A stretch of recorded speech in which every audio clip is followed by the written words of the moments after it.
ಹೋರಾಟಕ್ಕೆ ಅತಿ ದೊಡ್ಡ ಗೆಲುವು ನಿನ್ನೆ ಕೋರ್ಟ್ ಆದೇಶದಿಂದ ಸಿಕ್ಕಿದೆ. ಲಾಡ್ಲೆ ಮಶಾಕ್ ದರ್ಗಾದಲ್ಲಿ ಶಿವಲಿಂಗ ಪೂಜೆಗೆ ನಿನ್ನೆ ಅನುಮತಿ ಸಿಕ್ಕಿದೆ. ಇವತ್ತು ಪೂಜೆ ಮಧ್ಯಾಹ್ನ 2ರಿಂದ 6ರವರೆಗೆ ಶಿವಲಿಂಗ ಪೂಜೆಗೆ ಅವಕಾಶ ಸಿಕ್ಕಿದೆ. ಕೋರ್ಟ್ ಈ ಬಗ್ಗೆ ವಾದ ಮತ್ತು ಪ್ರತಿವಾದವನ್ನ ಆಲಿಸಿ ಅನುಮತಿಯನ್ನ ಕೊಟ್ಟಿದೆ. 15 ಜನ ಹಿಂದೂಗಳಿಗೆ ಮಾತ್ರ ಪೂಜೆ ಸಲ್ಲಿಸೋದಕ್ಕೆ ಅವಕಾಶವನ್ನ ಕೊಟ್ಟಿದೆ. ಆಳಂದ ಪಟ್ಟಣದಾದ್ಯಂತ ಬಿಗಿ ಪೊಲೀಸ್ ಬಂದೋಬಸ್ತ್ ಅನ್ನು ಮಾಡಲಾಗಿದೆ. ಯಾವುದೇ ಅಹಿತಕರ ಘಟನೆಗಳು ನಡೀಬಾರದು ಅಂತೇಳಿ ಆಳಂದ ಹಳೆ ಚೆಕ್ ಪೋಸ್ಟ್ ಬಳಿ ಬ್ಯಾರಿಗೇಡ್ ಹಾಕಿ ತಪಾಸಣೆಯನ್ನು ಕೂಡ ಮಾಡಲಾಗ್ತಾ ಇದೆ. ವೆಹಿಕಲ್ಸ್ಗಳೇನು ಬರ್ತಾ ಇದೆ ಅಲ್ಲಿ ಬ್ಯಾರಿಗೇಡ್ ಹಾಕಿ ತಪಾಸಣೆಯನ್ನು ಕೂಡ ಮಾಡಲಾಗ್ತಾ ಇದೆ. ಇನ್ನು ಆಳಂದ ಪಟ್ಟಣಕ್ಕೆ ವಾಹನಗಳು ಯಾವುದೂ ಕೂಡ ಎಂಟ್ರಿ ಆಗದಂತೆ ನಿರ್ಬಂಧವನ್ನು ಕೂಡ ಹೇರಲಾಗಿದೆ. ಹಳೆ ಚೆಕ್ ಪೋಸ್ಟ್ ನಿಂದ ನಡೆದುಕೊಂಡೇ ಬರ್ತಿದ್ದಾರೆ ಜನರು. ಆದರೆ 15 ಜನ ಹಿಂದೂಗಳಿಗೆ ಮಾತ್ರ ಪೂಜೆಯನ್ನ ಸಲ್ಲಿಸಬಹುದು. ಈ ರೀತಿಯಾಗಿ ಅವಕಾಶವನ್ನು ಕೊಟ್ಟಿರೋದು. ಮಧ್ಯಾಹ್ನ 2ರಿಂದ ಸಂಜೆ 6ರವರೆಗೆ ಶಿವಲಿಂಗ ಪೂಜೆ ಮಾಡೋದಕ್ಕೆ ಅವಕಾಶವನ್ನು ಕೊಡಲಾಗಿದೆ.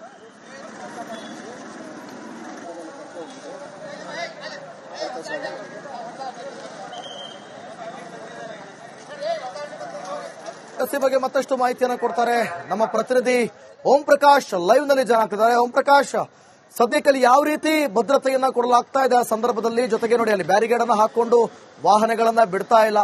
ಒಂದು ಅಹಿತಕರ ಘಟನೆಗಳು ನಡೀಬಾರದಂತೆ ನೋಡಿಕೊಳ್ಳಲಾಗ್ತಾ ಇದೆ. ಮತ್ತಷ್ಟು ಮಾಹಿತಿ ಕೊಡೋದಾದ್ರೆ ಜೊತೆಗೆ ಪೂಜೆ ಬಗ್ಗೆಯೂ ಕೂಡ.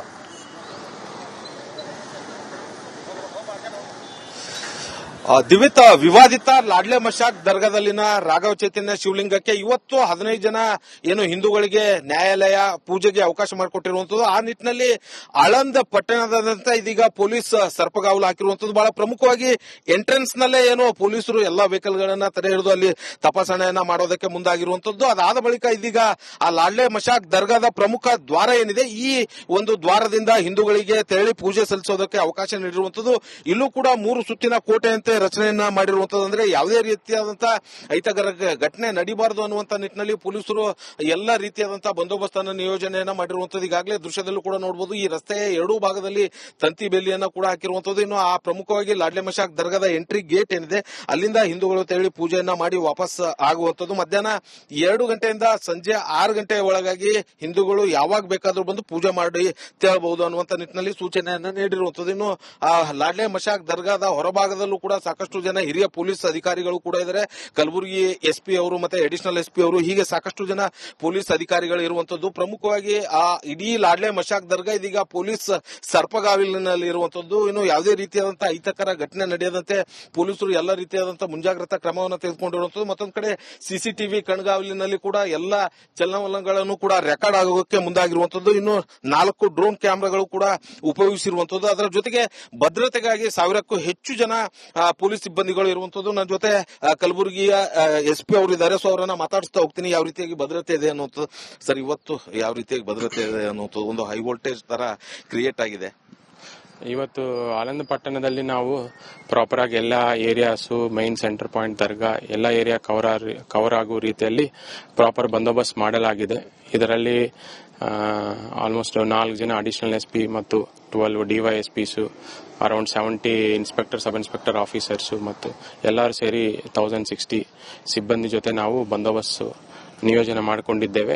ಈಗಾಗಲೇ ಎಲ್ಲರೂ ಅವರವರ ಪಾಯಿಂಟ್ ಅಲ್ಲಿ ಅವರವರ ಕರ್ತವ್ಯ ಮಾಡ್ತಾ ಇದ್ದಾರೆ. ಅದೇ ರೀತಿಯಿಂದ ನಾವು ರಿಸರ್ವ್ ಫೋರ್ಸ್ ಯೂಸ್ ಮಾಡಿಕೊಂಡಿದ್ದೇವೆ ಮತ್ತು 4 ಡ್ರೋನ್ಸ್ ಯೂಸ್ ಮಾಡಿಕೊಂಡಿದ್ದೇವೆ ಮತ್ತು ಎಲ್ಲ ಸೆನ್ಸಿಟಿವ್ ಏರಿಯಾಸ್ ಅಲ್ಲಿ ಪ್ರಾಪರ್ ಬ್ಯಾರಿಕೇಡಿಂಗ್ ಮಾಡಲಾಗಿದೆ. ಈಗ ಕೋರ್ಟ್ ಆದೇಶ ಏನಿದೆಯೋ ಅವರು ಪೂಜಾ ಟೈಮಿಂಗು ಮತ್ತು ಎಷ್ಟು ಜನ ಪೂಜಾ ಅನ್ನೋದು ಆ ಕೋರ್ಟ್ ಆದೇಶ ಅನ್ವಯ ಪಾಲನೆ ಮಾಡಬೇಕಾಗುತ್ತೆ. ನಾವು ಕೋರ್ಟ್ ಏನು ಆದೇಶ ನೀಡಿದೋ ಅದು ಎನ್ಫೋರ್ಸ್ ಮಾಡೋ ರೀತಿಯಲ್ಲಿ ನಾವು ಸೆಕ್ಯೂರಿಟಿ ಅರೇಂಜ್ಮೆಂಟ್ಸ್ ಮಾಡ್ಕೊಂಡಿದ್ದೇವೆ. ಈಗ ಈ ಒಂದು ಗೇಟ್ ಇಂದಾನೆ ಎಂಟ್ರಿ ಆಗೋದಾ ಹೇಗೆ ಸರ್? ಅವರು ಅಂದ್ರೆ ಇಲ್ಲಿಂದ ತೆರಳಿ ವಾಪಸ್ ಇಲ್ಲೇ ಬರೋದು? ಹೌದು, ಇದೇ ಗೇಟ್ ಇಂದ ಅವ್ರು ಎಂಟ್ರಿ ಮಾಡ್ತಾರೆ, ಪೂಜೆ ಮಾಡ್ಕೊಂಡು ಮತ್ತೆ ಇದೇ ಗೇಟ್ ಇಂದ ಎಕ್ಸಿಟ್ ಆಗ್ತಾರೆ. ಕಳೆದ 2 ವರ್ಷ ಏನು ಪ್ರೊಸೀಜರ್ ಇತ್ತು ಅದನ್ನೇ ಪಾಲನೆ ಮಾಡ್ತಾ ಇದ್ವಿ. ಅಂದ್ರೆ ಈ ಎಂಟ್ರಿ ಸಂದರ್ಭದಲ್ಲಿ ಸಾಕಷ್ಟು ಅಂದ್ರೆ ಈ ವರ್ಷ ಡಿಫ್ರೆಂಟ್ ಆಗಿ 2 ಕಡೆ ತಂತಿ ಬೇಲಿ ಎಲ್ಲ ಹಾಕಿದ್ರಿ, ಭದ್ರತೆ ಇನ್ನೂ ಕೂಡ ಹೆಚ್ಚಾಗಿರುವಂತದ್ದು ಅಂತ. ಅಂದ್ರೆ ಈಗ ಎಲ್ಲಾ ಬ್ಯಾರಿಕೇಡ್ಸ್ ಜೊತೆ ನಾವು ಫೆನ್ಸಿಂಗ್ ವೈರು ಹಾಕೊಂಡಿದ್ದೇವೆ. ಯಾಕಂದ್ರೆ ಬ್ಯಾರಿಕೇಡ್ಸ್ ಮಧ್ಯದಲ್ಲಿ ಸಾಕಷ್ಟು ಗ್ಯಾಪ್ಸ್ ಇದೆ. ಆ ಗ್ಯಾಪ್ಸ್ ಫಿಲ್ ಮಾಡಬೇಕು ಅನ್ನೋ ಉದ್ದೇಶದಿಂದ ವಿತ್ ಬ್ಯಾರಿಕೇಡ್ ಜೊತೆ ಫೆನ್ಸಿಂಗ್ ವೈರು ಹಾಕಿದ್ದೇವೆ. ಅಲ್ಲ, ಒಂದು ಲಾಸ್ಟ್ 3 ವರ್ಷ ಹಿಂದೆ ಆಗಿರುವಂತಹ ಘಟನೆ ಆಗಿರುವಂತದ್ದು. ಸೊ ಆದ್ರೂ ಕೂಡ ಈ ಸಾರಿ ಎಲ್ಲ ರೀತಿಯಾದಂತಹ ವ್ಯವಸ್ಥೆ ಮಾಡಿದ್ರಿ. ಈಗ ಹಿಂದೂಗಳು ಎಷ್ಟೊತ್ತಿಗೆ ಬರ್ತಾರೆ, ಎಷ್ಟು ಜನ ಬರ್ತಾರೆ ಅನ್ನೋದ್ರ ಮಾಹಿತಿ ಏನಾದ್ರು ನಿಮಗೆ? ಅದೆಲ್ಲ ಕೋರ್ಟಲ್ಲಿ ಆದೇಶ ಈಗಾಗಲೇ ಮಾಡಲಾಗಿದೆ ಮತ್ತು ನಾವೆಲ್ಲ ಏನು ಈ ಆಳಂದ ಟೌನ್ ಅಲ್ಲಿ ಪೀಸ್ ಎಸ್ಟಾಬ್ಲಿಷ್ ಮಾಡ್ಲಿಕ್ಕೆ ನಾವು ಈಗಾಗಲೇ ಎಲ್ಲ ಕಡೆಯಿಂದ peace committee meeting Mohalla meetings ಮಾಡಲಾಗಿದೆ. ಎಲ್ಲ ಲೀಡರ್ಸ್ ಜೊತೆ ಮಾತಾಡಲಾಗಿದೆ. ಅವರೆಲ್ಲ ಪೊಲೀಸ್ ಅವರಿಗೆ ಸಹಕಾರ ನೀಡ್ತೀವಿ ಅಂತ ಹೇಳಿದ್ದಾರೆ. We have taken adequate precautions peace establish ಮಾಡಲಿಕ್ಕೆ. Thank you. ದಿವಿತ್, ಇದು ಕಲಬುರಗಿಯ ಪೊಲೀಸ್ ಅಧೀಕ್ಷಕರಾದಂತಹ ಎಸ್ಪಿ ಅಡೂರ್ ಶ್ರೀನಿವಾಸ್ ಅವರು ಹೇಳ್ತಾ ಇರುವಂತದ್ದು ಎಲ್ಲ ರೀತಿಯಾದಂತಹ ಬಂದೋಬಸ್ತನ್ನ ಕೂಡ ಕೈಗೊಂಡಿರುವಂತದ್ದು. ಬಹಳ ಪ್ರಮುಖವಾಗಿ ಈ ಒಂದು ಏನು ಎಂಟ್ರೆನ್ಸ್ ಗೇಟ್ ಇದೆ, ಈ ಒಂದು ಎಂಟ್ರೆನ್ಸ್ ಗೇಟ್ ಇಂದ ಅವರು ಹಿಂದೂಗಳು ಪೂಜೆಗೆ ತೆರಳಿ ಮತ್ತೆ ವಾಪಸ್ ಇದೇ ಗೇಟ್ ಇಂದ ಬಂದು ಅವ್ರು ತೆರಳ್ತಾ ಇರುವಂತದ್ದು, ತೆರಳಬೇಕಾಗಿರುವಂತದ್ದು. ದಿವಿತ್, ಥ್ಯಾಂಕ್ ಯು ಪ್ರಕಾಶ್, ನಿಮ್ಮೆಲ್ಲ ಮಾಹಿತಿಗಾಗಿ. ಹಿಂದೂಗಳ ಹೋರಾಟಕ್ಕೆ ಅತಿ ದೊಡ್ಡ ಗೆಲುವು ನಿನ್ನೆ ಕೋರ್ಟ್ ಆದೇಶದಿಂದ ಸಿಕ್ಕಿದೆ. ಲಾಡ್ಲೆ ಮಶಾಕ್ ದರ್ಗಾದಲ್ಲಿ ಶಿವಲಿಂಗ ಪೂಜೆಗೆ ನಿನ್ನೆ ಅನುಮತಿ ಸಿಕ್ಕಿದೆ. ಇವತ್ತು ಪೂಜೆ ಮಧ್ಯಾಹ್ನ 2ರಿಂದ 6ರವರೆಗೆ ಶಿವಲಿಂಗ ಪೂಜೆಗೆ ಅವಕಾಶ ಸಿಕ್ಕಿದೆ. ಕೋರ್ಟ್ ಈ ಬಗ್ಗೆ ವಾದ ಮತ್ತು ಪ್ರತಿವಾದವನ್ನ ಆಲಿಸಿ ಅನುಮತಿಯನ್ನ ಕೊಟ್ಟಿದೆ. 15 ಜನ ಹಿಂದೂಗಳಿಗೆ ಮಾತ್ರ ಪೂಜೆ ಸಲ್ಲಿಸೋದಕ್ಕೆ ಅವಕಾಶವನ್ನ ಕೊಟ್ಟಿದೆ. ಆಳಂದ ಪಟ್ಟಣದಾದ್ಯಂತ ಬಿಗಿ ಪೊಲೀಸ್ ಬಂದೋಬಸ್ತ್ ಅನ್ನು ಮಾಡಲಾಗಿದೆ. ಯಾವುದೇ ಅಹಿತಕರ ಘಟನೆಗಳು ನಡೀಬಾರದು ಅಂತೇಳಿ ಆಳಂದ ಹಳೆ ಚೆಕ್ ಪೋಸ್ಟ್ ಬಳಿ ಬ್ಯಾರಿಗೇಡ್ ಹಾಕಿ ತಪಾಸಣೆಯನ್ನು ಕೂಡ ಮಾಡಲಾಗ್ತಾ ಇದೆ. ವೆಹಿಕಲ್ಸ್ ಗಳೇನು ಬರ್ತಾ ಇದೆ ಅಲ್ಲಿ ಬ್ಯಾರಿಗೇಡ್ ಹಾಕಿ ತಪಾಸಣೆಯನ್ನು ಕೂಡ ಮಾಡಲಾಗ್ತಾ ಇದೆ. ಇನ್ನು ಆಳಂದ ಪಟ್ಟಣಕ್ಕೆ ವಾಹನಗಳು ಯಾವುದೂ ಕೂಡ ಎಂಟ್ರಿ ಆಗದಂತೆ ನಿರ್ಬಂಧವನ್ನು ಕೂಡ ಹೇರಲಾಗಿದೆ. ಹಳೆ ಚೆಕ್ ಪೋಸ್ಟ್ ನಿಂದ ನಡೆದುಕೊಂಡೇ ಬರ್ತಿದ್ದಾರೆ ಜನರು. ಆದರೆ 15 ಜನ ಹಿಂದೂಗಳಿಗೆ ಮಾತ್ರ ಪೂಜೆಯನ್ನ ಸಲ್ಲಿಸಬಹುದು. ಈ ರೀತಿಯಾಗಿ ಅವಕಾಶವನ್ನು ಕೊಟ್ಟಿರೋದು. ಮಧ್ಯಾಹ್ನ 2ರಿಂದ ಸಂಜೆ 6ರವರೆಗೆ ಶಿವಲಿಂಗ ಪೂಜೆ ಮಾಡೋದಕ್ಕೆ ಅವಕಾಶವನ್ನು ಕೊಡಲಾಗಿದೆ.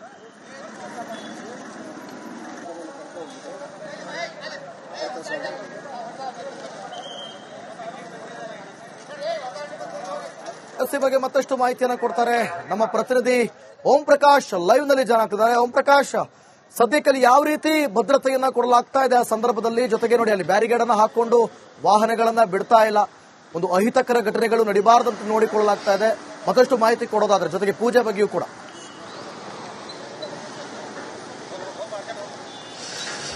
ದಿವಿತ್, ವಿವಾದಿತ ಲಾಡ್ಲೆ ಮಶಾಕ್ ದರ್ಗಾದಲ್ಲಿನ ರಾಘವ ಚೈತನ್ಯ ಶಿವಲಿಂಗಕ್ಕೆ ಇವತ್ತು 15 ಜನ ಏನು ಹಿಂದೂಗಳಿಗೆ ನ್ಯಾಯಾಲಯ ಪೂಜೆಗೆ ಅವಕಾಶ ಮಾಡಿಕೊಟ್ಟಿರುವಂತದ್ದು. ಆ ನಿಟ್ಟಿನಲ್ಲಿ ಆಳಂದ ಪಟ್ಟಣದಾದ್ಯಂತ ಇದೀಗ ಪೊಲೀಸ್ ಸರ್ಪಗಾವಲು ಹಾಕಿರುವಂತದ್ದು. ಬಹಳ ಪ್ರಮುಖವಾಗಿ ಎಂಟ್ರೆನ್ಸ್ ನಲ್ಲೇ ಏನು ಪೊಲೀಸರು ಎಲ್ಲಾ ವೆಹಿಕಲ್ ಗಳನ್ನ ತಡೆ ಹಿಡಿದು ಅಲ್ಲಿ ತಪಾಸಣೆಯನ್ನ ಮಾಡೋದಕ್ಕೆ ಮುಂದಾಗಿರುವಂತದ್ದು. ಅದಾದ ಬಳಿಕ ಇದೀಗ ಆ ಲಾಡ್ಲೆ ಮಶಾಕ್ ದರ್ಗಾದ ಪ್ರಮುಖ ದ್ವಾರ ಏನಿದೆ, ಈ ಒಂದು ದ್ವಾರದಿಂದ ಹಿಂದೂಗಳಿಗೆ ತೆರಳಿ ಪೂಜೆ ಸಲ್ಲಿಸೋದಕ್ಕೆ ಅವಕಾಶ ನೀಡಿರುವಂತದ್ದು. ಇಲ್ಲೂ ಕೂಡ 3 ಸುತ್ತಿನ ಕೋಟೆಯಂತೆ ರಚನೆಯನ್ನ ಮಾಡಿರುವಂತದ್ದು. ಅಂದ್ರೆ ಯಾವುದೇ ರೀತಿಯಾದಂತಹ ಅಹಿತಕರ ಘಟನೆ ನಡೀಬಾರದು ಅನ್ನುವಂತ ನಿಟ್ಟಿನಲ್ಲಿ ಪೊಲೀಸರು ಎಲ್ಲಾ ರೀತಿಯಾದಂತಹ ಬಂದೋಬಸ್ತನ್ನ ನಿಯೋಜನೆಯನ್ನ ಮಾಡಿರುವಂತದ್ದು. ಈಗಾಗಲೇ ದೃಶ್ಯದಲ್ಲೂ ಕೂಡ ನೋಡಬಹುದು. ಈ ರಸ್ತೆಯ 2 ಭಾಗದಲ್ಲಿ ತಂತಿ ಬೇಲಿಯನ್ನ ಕೂಡ ಹಾಕಿರುವಂತದ್ದು. ಇನ್ನು ಆ ಪ್ರಮುಖವಾಗಿ ಲಾಡ್ಲೆ ಮಶಾಕ್ ದರ್ಗಾದ ಎಂಟ್ರಿ ಗೇಟ್ ಏನಿದೆ ಅಲ್ಲಿಂದ ಹಿಂದೂಗಳು ತೆರಳಿ ಪೂಜೆಯನ್ನ ಮಾಡಿ ವಾಪಸ್ ಆಗುವಂತದ್ದು. ಮಧ್ಯಾಹ್ನ 2 ಗಂಟೆಯಿಂದ ಸಂಜೆ 6 ಗಂಟೆಯ ಒಳಗಾಗಿ ಹಿಂದೂಗಳು ಯಾವಾಗ ಬೇಕಾದ್ರೂ ಬಂದು ಪೂಜೆ ಮಾಡಿ ತೆರಳಬಹುದು ಅನ್ನುವಂತ ನಿಟ್ಟಿನಲ್ಲಿ ಸೂಚನೆಯನ್ನ ನೀಡಿರುವಂತದ್ದು. ಇನ್ನು ಆ ಲಾಡ್ಲೆ ಮಶಾಕ್ ದರ್ಗಾದ ಹೊರಭಾಗದಲ್ಲೂ ಕೂಡ ಸಾಕಷ್ಟು ಜನ ಹಿರಿಯ ಪೊಲೀಸ್ ಅಧಿಕಾರಿಗಳು ಕೂಡ ಇದ್ದಾರೆ. ಕಲಬುರಗಿ ಎಸ್ಪಿ ಅವರು ಮತ್ತೆ ಅಡಿಷನಲ್ ಎಸ್ಪಿ ಅವರು, ಹೀಗೆ ಸಾಕಷ್ಟು ಜನ ಪೊಲೀಸ್ ಅಧಿಕಾರಿಗಳು ಇರುವಂತದ್ದು. ಪ್ರಮುಖವಾಗಿ ಆ ಇಡೀ ಲಾಡ್ಲೆ ಮಶಾಕ್ ದರ್ಗಾ ಇದೀಗ ಪೊಲೀಸ್ ಸರ್ಪಗಾವಲಿನಲ್ಲಿ ಇರುವಂತದ್ದು. ಇನ್ನು ಯಾವುದೇ ರೀತಿಯಾದಂತಹ ಅಹಿತಕರ ಘಟನೆ ನಡೆಯದಂತೆ ಪೊಲೀಸರು ಎಲ್ಲ ರೀತಿಯಾದಂತಹ ಮುಂಜಾಗ್ರತಾ ಕ್ರಮವನ್ನು ತೆಗೆದುಕೊಂಡಿರುವಂತದ್ದು. ಮತ್ತೊಂದು ಕಡೆ ಸಿಸಿಟಿವಿ ಕಣ್ಗಾವಲಿನಲ್ಲಿ ಕೂಡ ಎಲ್ಲ ಚಲನವಲನಗಳನ್ನು ಕೂಡ ರೆಕಾರ್ಡ್ ಆಗೋಕೆ ಮುಂದಾಗಿರುವಂತದ್ದು. ಇನ್ನು 4 ಡ್ರೋನ್ ಕ್ಯಾಮೆರಾಗಳು ಕೂಡ ಉಪಯೋಗಿಸಿರುವಂತದ್ದು. ಅದರ ಜೊತೆಗೆ ಭದ್ರತೆಗಾಗಿ 1000ಕ್ಕೂ ಹೆಚ್ಚು ಜನ ಪೊಲೀಸ್ ಸಿಬ್ಬಂದಿಗಳು ಇರುವಂತದ್ದು. ನನ್ನ ಜೊತೆ ಕಲಬುರಗಿಯ ಎಸ್ಪಿ ಅವರು ಇದ್ದಾರೆ. ಸೊ ಅವರನ್ನ ಮಾತಾಡಿಸ್ತಾ ಹೋಗ್ತೀನಿ, ಯಾವ ರೀತಿಯಾಗಿ ಭದ್ರತೆ ಇದೆ ಅನ್ನುವಂಥದ್ದು. ಸರ್, ಇವತ್ತು ಯಾವ ರೀತಿಯಾಗಿ ಭದ್ರತೆ ಇದೆ ಅನ್ನುವಂಥದ್ದು ಒಂದು ಹೈ ವೋಲ್ಟೇಜ್ ತರ ಕ್ರಿಯೇಟ್ ಆಗಿದೆ?